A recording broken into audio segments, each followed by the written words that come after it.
I'm starting a new chapter without you."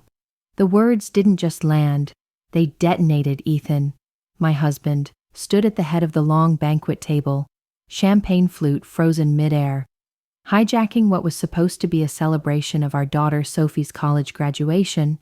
Laughter died, forks clinked once, then stopped. The whole room seemed to hold its breath at the same time. All eyes, friends, family, Sophie's professors, snapped to me.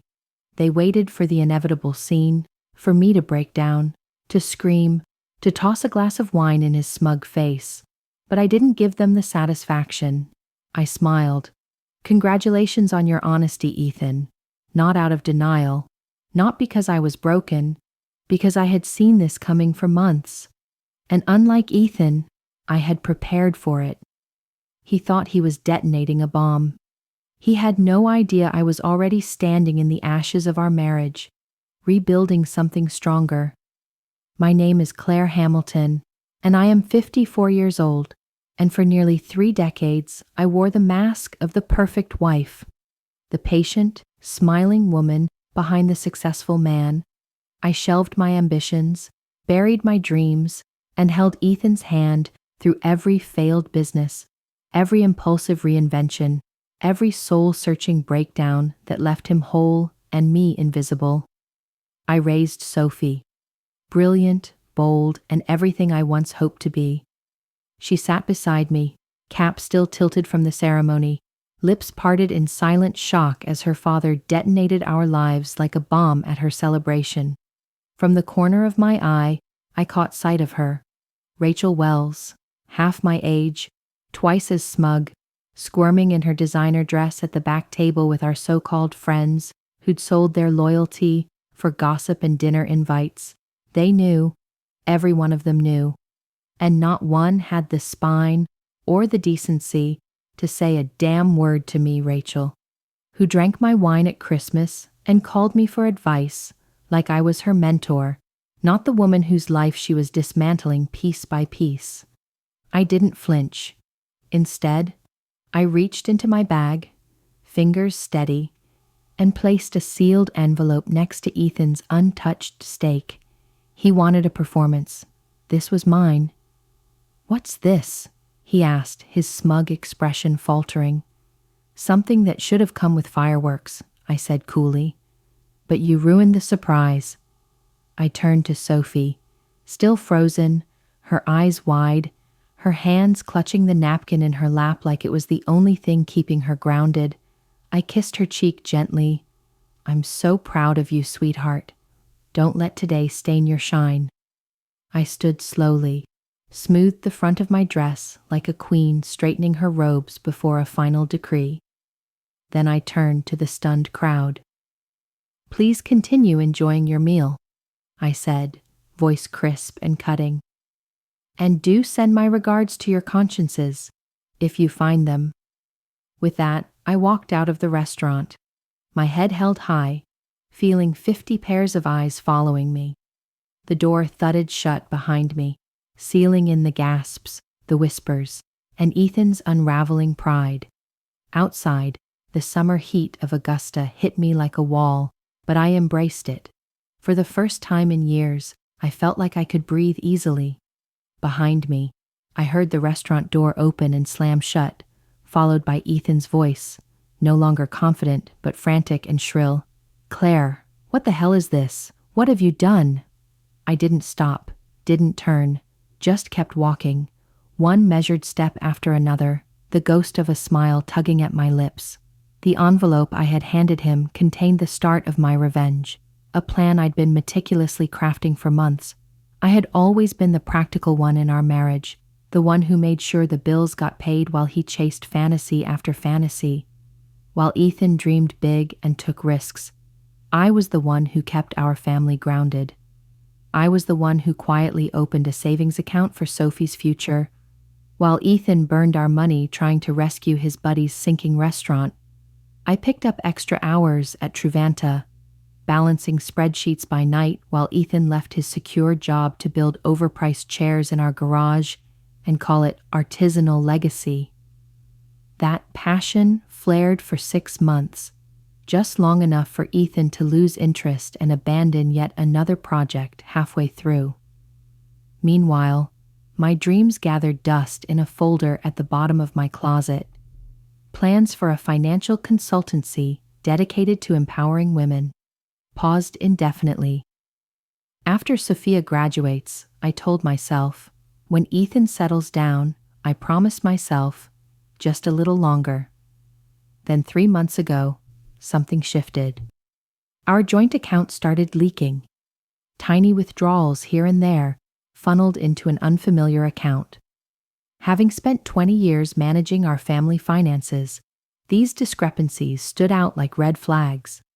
I could have stormed into his office, demanded answers, but I didn't. Something told me to wait. Call it gut instinct. Or maybe it was just the quiet erosion of our marriage, the way his eyes no longer met mine across the breakfast table. Instead, I quietly began to investigate. What I discovered was worse than I had imagined. For over a year, Ethan had been bleeding our accounts dry, funneling cash into a secret reserve. He had also been taking Rachel to lavish restaurants, buying her jewelry, and looking at beachfront properties, all while telling me we needed to tighten our belts for retirement. Then he made a mistake. One careless moment. His phone unlocked on the kitchen counter. An open window into his double life. Messages about their new life. The one he planned with her, after he tossed me aside. Messages that reeked of victory. His freedom from me, from the life he'd outgrown. Messages about their plans for the day after Sophie's graduation. The day he had chosen to make his dramatic exit from our marriage. What Ethan had forgotten, or perhaps never fully understood, was that I had been a financial professional for 30 years. I understood the trail of money. I knew how to trace assets. And most importantly, I remembered the prenuptial agreement we had signed 28 years ago. When I controlled more of the family fortune than he ever could, the agreement he'd insisted on, intended to protect his future earnings, but instead it sealed his fate. While Ethan schemed his escape with Rachel, I quietly built my case. While Ethan plotted his escape with Rachel, I was quietly building my case. I consulted with attorneys. I meticulously documented every transfer he thought I wouldn't notice. I collected every shred of evidence of their affair. I prepared the divorce papers. I planned everything to perfection, knowing he'd wait until after Sophie's graduation, thinking that would save him from embarrassment. What he didn't expect was that I would serve the divorce papers the morning of the graduation. Before his planned announcement, but with the papers safely hidden in court records, not yet accessible to him, what Ethan didn't know was that I had always been 3 steps ahead. I had no intention of returning to that restaurant. Instead, I drove to our home.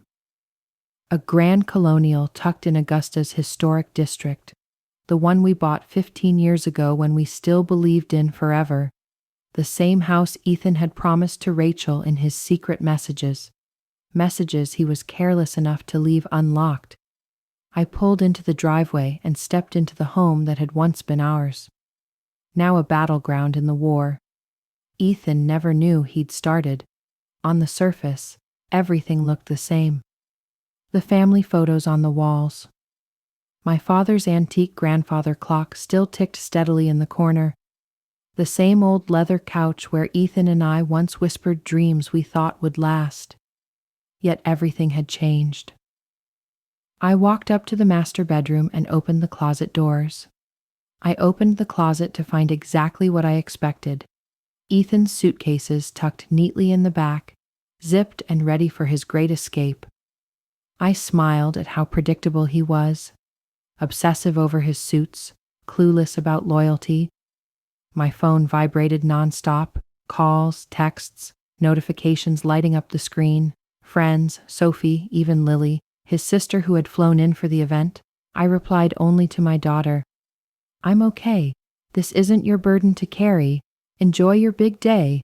We'll talk tonight. Love you." I had shielded Sophie from the truth for months, not wanting to taint her final semester with family chaos. She'd be furious, sure, but in time she'd understand. Sophie had inherited my level-headedness and her father's charm, a lethal combination that earned her honors and respect. 3 hours later, I heard Ethan's car pulling into the driveway. The front door burst open. "Claire!" he shouted, his voice ricocheting through the house. "Where the hell are you?" I was in the living room, cross-legged on the couch, calmly reviewing case files on my laptop like it was any other Tuesday. I closed it as he stormed in, face flushed, the envelope still in his grip. "What the hell is this supposed to be?" he barked, waving the papers like they were poison. "Divorce papers? Today? Are you insane?" "I thought it fit perfectly with your plans," I said evenly. "You wanted to start your new life.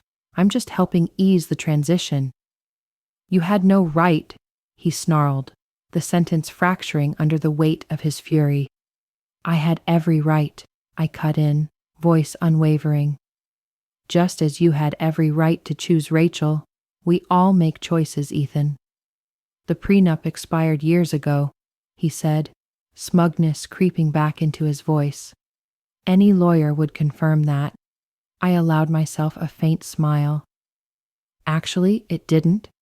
Section 12 specifically states that the fidelity clause remains in effect for the duration of the marriage. Your lawyer should have explained that to you." "Oh wait, you didn't consult one, did you?" "Your lawyer should have pointed that out." "Oh wait, you didn't hire one, did you?" His face paled as the reality settled in. The prenup he once demanded to shield his future earnings was now going to cost him everything: the house, the Savannah condo, his share of our retirement, gone. His dramatic little exit had just turned into $1 million mistake.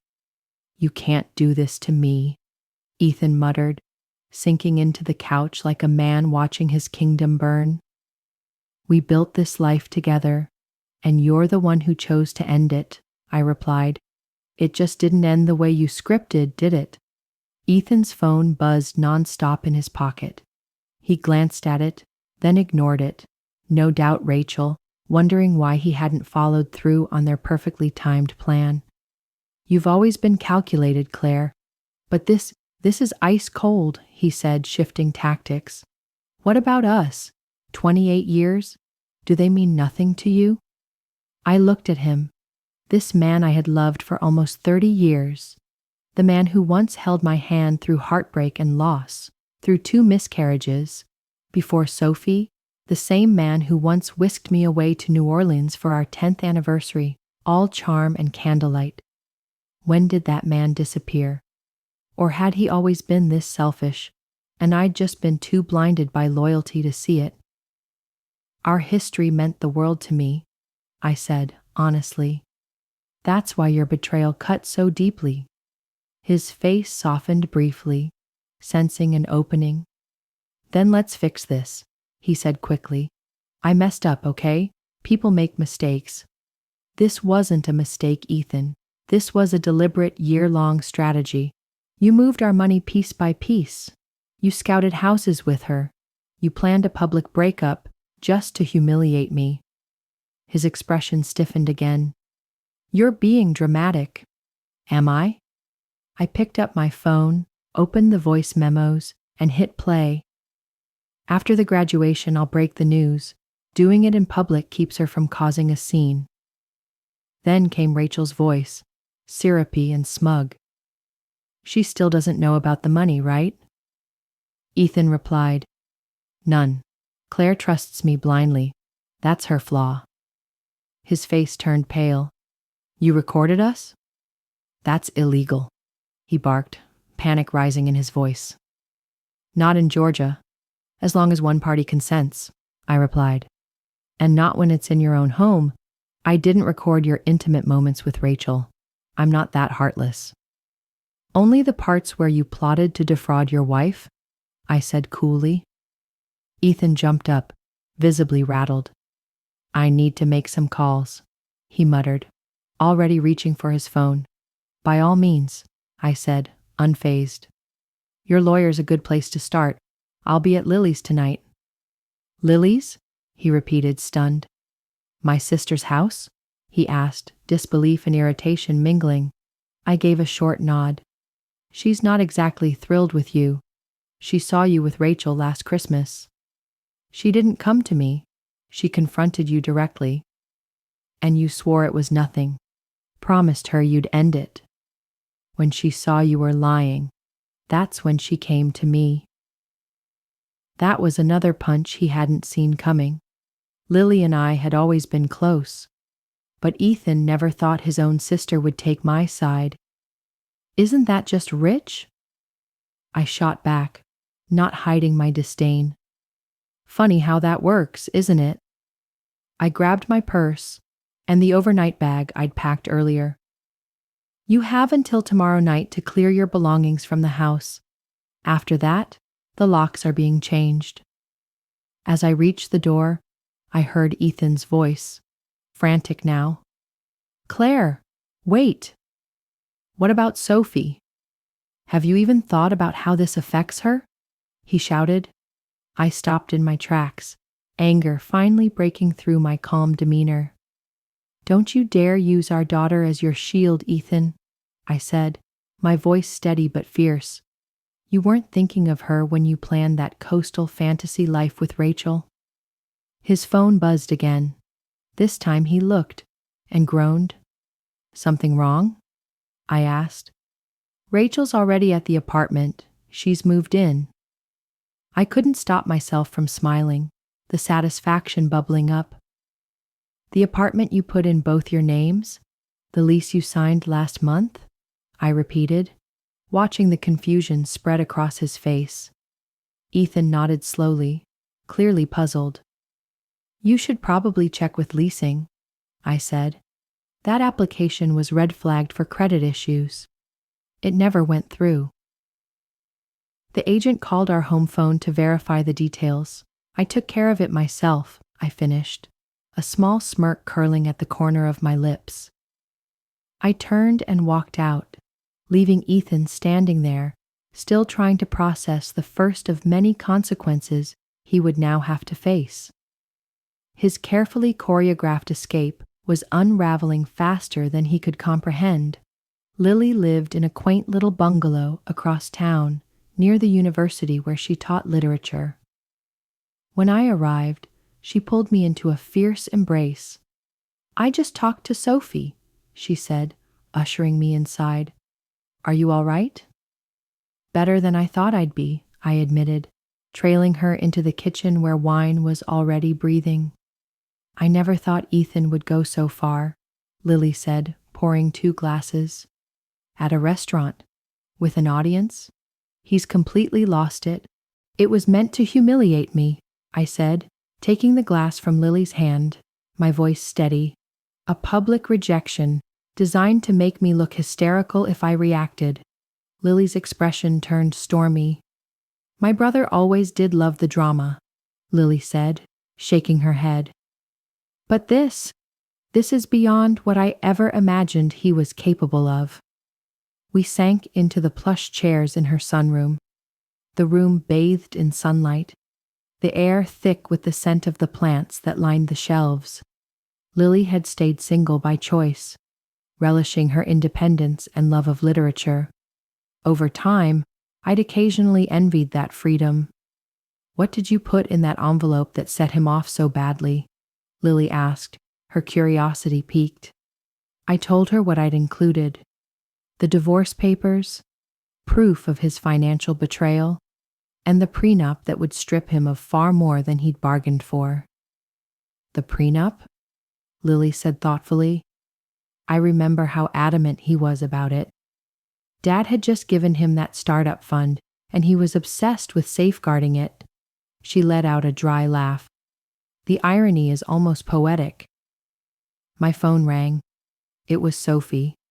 I inhaled deeply before picking up. Mom, she said, her voice tight. I'm heading to Aunt Lily's. Sweetheart, that's not necessary. I'm already coming, she cut in. Dad's telling everyone you've gone off the rails, that you've been plotting this forever. He's saying awful things. Of course he was. Ethan had a knack for rewriting stories with himself as the wounded hero. Let him spin his version, I said calmly. The truth has a way of surfacing. 20 minutes later, Sophie walked in, still in her graduation gown, her makeup streaked from the tears she couldn't hold back. She collapsed into my arms like she used to when she was little, after a nightmare that left her trembling. "Why didn't you tell me?" she murmured against my shoulder. "I didn't want to ruin your last semester," I said gently. "You've worked so hard for this moment," I added, my voice cracking with the weight of what I was saying. She leaned back, brushing away her tears. "Well, Dad ruined it for me anyway." We settled in Lily's living room, where Sophie finally heard everything. I explained how I uncovered the affair, the hidden finances, and the future Ethan and Rachel had secretly mapped out. "I knew something was off with Dad," Sophie confessed. "He was distracted, always glued to his phone, but I never thought it was this." "None of us want to see the cracks," Lily said softly. "Especially not in the people we love." My phone buzzed. It was a message from my lawyer, Philip Anderson. The emergency order had gone through. The accounts I flagged were frozen until the divorce was finalized. Ethan's access to funds was now restricted, just enough for basic expenses. But far from what he'd need to finalize the property deals, I handed the phone to Lily and Sophie to read. "Good," Sophie said with conviction. "He had this coming." Her fierce loyalty touched me, but I knew better than to take it for granted. "He's still your dad," I reminded her gently. "Whatever happens between us, your bond with him is yours to navigate." Sophie shook her head slowly. "Maybe one day, but right now, I can't even be in the same room with him." This morning he hugged me, told me how proud he was, and all the while he was setting our family on fire. The doorbell chimed, slicing through the moment. Lily answered the door and came back with a clouded look. "It's Ethan," she said, "and he brought someone with him." I braced myself as she guided them into the room. Rachel looked uneasy, fidgeting and glancing nervously around the space. She was 37, not quite a trophy wife, but still 17 years younger than me. With shoulder-length blonde hair and the kind of polished confidence born from a life untouched by real struggle. Ethan, on the other hand, looked livid. What began as desperation had curdled into outrage. "Claire, this madness has to stop," he snapped. "Unfreeze the accounts. Let's talk like rational adults." Sophie stood protectively in front of me. "Maybe you should have tried being rational before humiliating Mom in public." Ethan blinked, as though just realizing Sophie was there. "Sophie, this isn't your concern." "Not my concern?" she repeated, incredulous. "You detonated our family on my graduation day and I'm not supposed to care?" Rachel reached out to touch Ethan's arm. "Greg, maybe we should leave." He brushed her hand away. "No, I'm staying until Claire stops being unreasonable." Lily crossed her arms tightly. "Claire seems to be the only one thinking clearly here." "You're the one who turned everything upside down, Ethan." I stayed seated, letting them play out their drama. For years, I'd played the role of mediator, the fixer, the pleaser. That role had drained me, and now I had finally let it go. "The accounts stay frozen until the hearing," I said, my voice steady. "That's in 3 days. The judge will rule on the asset division then?" 3 days? Ethan stammered. "And what am I supposed to do until then?" "You've got your personal account," I said. "The one you've been quietly stashing money in all year. That should cover you." Rachel turned sharply to Ethan. "You've been hiding money? How much is in that account?" A new tension surfaced. Ethan had clearly kept secrets from Rachel too. Ethan didn't answer. You're being vindictive, Claire. This isn't who you are. Maybe you never truly knew me, I said coolly. Just like I clearly didn't know the real you. Sophie looked straight at Rachel. Did you know he'd do it like that? At my graduation? At least Rachel looked ashamed. I thought he'd talk to your mom in private? What he did today? I didn't expect it. Ethan gave her a sharp, hurt glance. Their fragile alliance was already beginning to fracture. I think it's time for you both to go, Lily said with finality. You've done enough damage to Sophie today. Sophie, Ethan said, desperate. People change. Sometimes they drift apart. You get that, don't you? Sophie's expression turned to stone, hard and unfamiliar. What I understand is that you're a coward who humiliated Mom instead of speaking to her in private. I also understand that you were stashing money away while I worked 2 jobs for textbooks. Because you said we couldn't afford them. Ethan turned pale. It wasn't like that. That's exactly how it was, Sophie interrupted sharply. Please go, Dad. I don't want to see you right now. The silence that followed was suffocating. Finally, Ethan turned to leave, Rachel following quietly, her silence louder than any excuse. At the door, Ethan hesitated, turning back to face me. This isn't over, Claire. I'm not backing down. I met his eyes without flinching. You're welcome to try. After they left, Sophie sank beside me on the couch, tears pouring down. I've never spoken to Dad that way before. I pulled her into a side hug. Doing the right thing often hurts. Lily came back carrying fresh glasses of wine. She raised her glass, a gentle smile on her face. To new beginnings, I tapped my glass to hers. Indeed, this ending was the gateway to something new. The preliminary hearing unfolded in a modest courtroom on a rainy Tuesday morning. I arrived with my attorney Philip, composed and steady. Ethan, by contrast, looked rumpled and flustered, flanked by a junior associate from some corporate firm, clearly out of his depth, just another consequence of his arrogance and lack of foresight. The judge, an older woman with sharp eyes and no tolerance for drama, read through the prenup with careful precision. She peered over her reading glasses at Ethan's counsel. This document appears in order. Are you challenging its validity? The junior attorney cleared his throat nervously. Your Honor, we argue that the agreement has expired given the length of the marriage. The judge arched a brow and flipped to a marked page.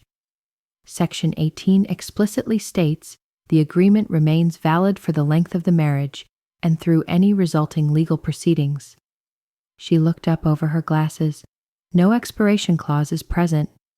Ethan leaned in and whispered frantically to his attorney, who now looked visibly uneasy.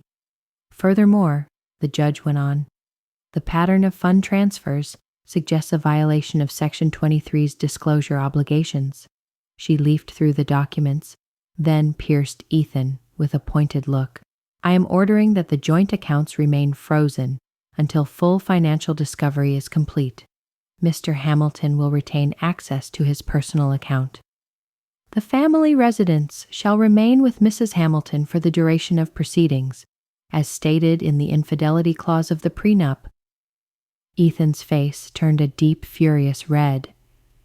This is absurd, he muttered under his breath, but just loud enough, the judge responded without missing a beat. Mr. Hamilton, I recommend you revisit the document you agreed to. This court will reconvene in 30 days for a full hearing upon completion of discovery. She struck her gavel firmly. As I exited the courtroom, Ethan rushed to catch up with me in the hall, his face a mess of desperation and indignation. Claire, please, let's talk this through like adults. 28 years. Surely that means something. I paused, locking eyes with him. It meant everything, until you chose to throw it away. Then I turned and walked away, leaving him alone in the courthouse hall, his decisions finally beginning to press down on him. Word traveled fast through our social circles. Friends called every day, some with comfort, others hungry for drama. I kept things discreet, repeating the same line. Ethan and I are going our separate ways. Life happens. Meanwhile, Ethan's polished image was unraveling fast. His persona of successful professional and loving husband was falling apart. The frozen assets made it impossible for him to keep the promises he'd made to Rachel. Their planned beachfront property deal fell apart. The luxury car he'd reserved? Gone. 2 weeks later, Lily called, amusement lacing her voice. Did you hear the latest? No. What is it? Rachel's already packed up and left. I wasn't shocked, but the swiftness of her departure was something else. Apparently, Lily added, she found out Ethan's business isn't nearly as stable as he made it seem. The impressive savings he bragged about? Total fiction. She told Jennifer she never signed up for a man with money issues. I let out a laugh I didn't bother to hide. Ethan had always been a master of appearances. Meanwhile, I was quietly rebuilding my life. The financial stability I'd safeguarded in silence, kept apart from our shared accounts, afforded me a kind of freedom Ethan never saw coming. I leased a modest office downtown and began building the consulting practice I'd long dreamed of. My first clients were 2 women navigating their own divorces. Word spread quickly, and the referrals kept coming. I focused on guiding women through financial clarity during life's upheavals, divorce, widowhood, new careers.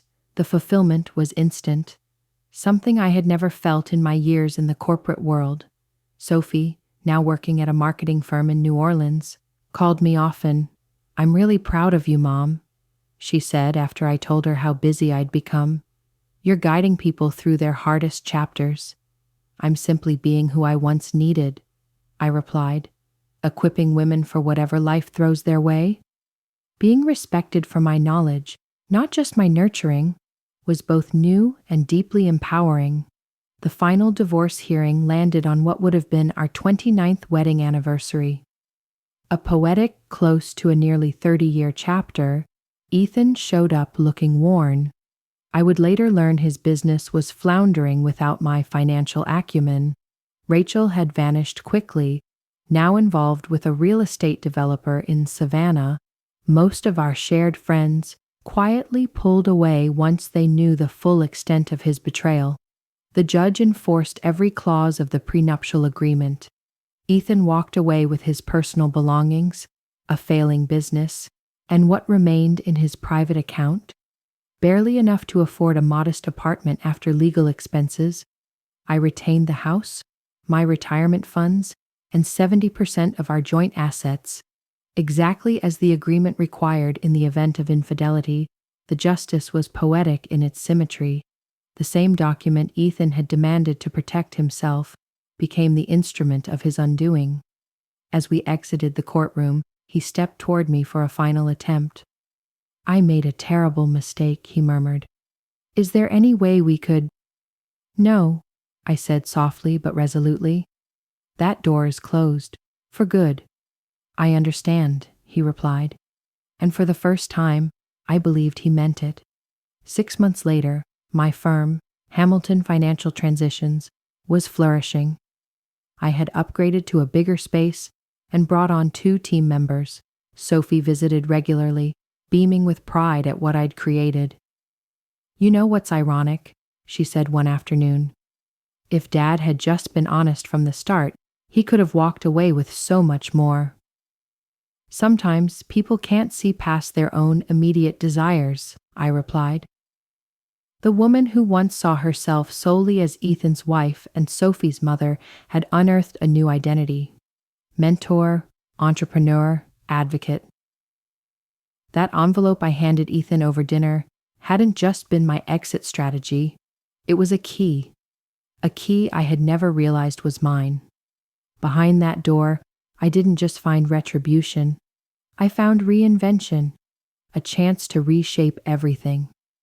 In securing my financial future, I had reclaimed something far more precious. Myself.